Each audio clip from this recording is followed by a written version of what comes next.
Kepler का दूसरा कानून। केपलर के दूसरे कानून को रग्बे का कानून भी कहते हैं। केपलर के पहले कानून में हमने सीखा कि तमाम सैयारे सूरज के अतराफ बैज़वी मदार में गर्दिश करते हैं। फ़र्ज़ कीजिए कोई एक सैयारा या ज़मीन सूरज के अतराफ गर्दिश कर रही है। सूरज और ज़मीन को जोड़ने के लिए सूरज से ज़मीन तक हम एक फ़र्ज़ी सीधी लाइन यानी ख़त मुस्तकीम खींचेंगे।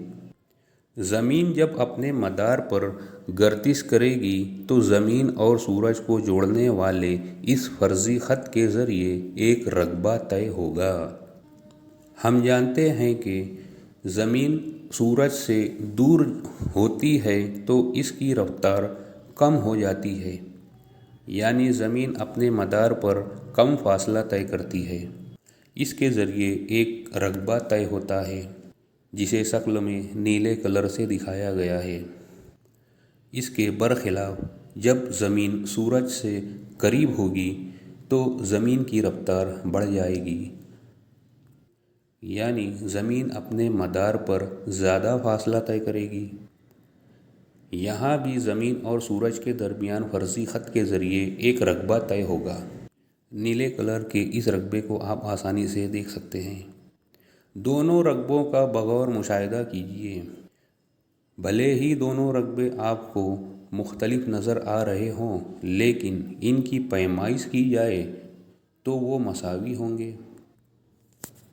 एक रकबा आपको पतला नज़र आ रहा है, दूसरा रकबा आपको मोटा नज़र आ रहा है, लेकिन इनकी पैमाइश की जाए तो वो मसावी होंगे।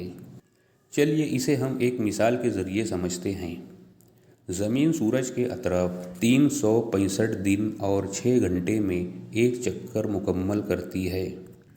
फ़र्ज़ कीजिए पहले 30 दिन में ज़मीन अपने मदार पर D1 से D2 तक का फ़ासला तय करती है। इसके ज़रिए एक रकबा तैयार होता है। इस रकबे को हम A1 नाम देते हैं।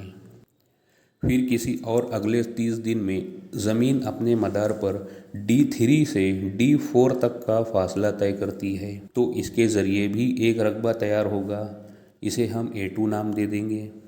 फिर अगले किसी और 30 दिन में ज़मीन अपने मदार पर D5 से D6 तक का फ़ासला तय करती है।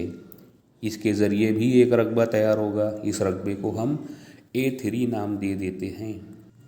जब हम इन तीनों रकबों की पैमाइश करेंगे तो ये तीनों रकबे के एतबार से मसावी होंगे, यानी रकबा A1 बराबर रकबा A2 बराबर रकबा A3। यहाँ हमें एक बात तो समझ में आ गई है कि हर 30 दिनों में यानी मसावी वक्त में मसावी रकबा तय हो रहा है। यही केपलर का दूसरा कानून है। सैयारे को सूरज से जोड़ने वाला ख़त मुस्तकीम यकसा वक्फ़े वक्त में यकसा रकबा तय करता है।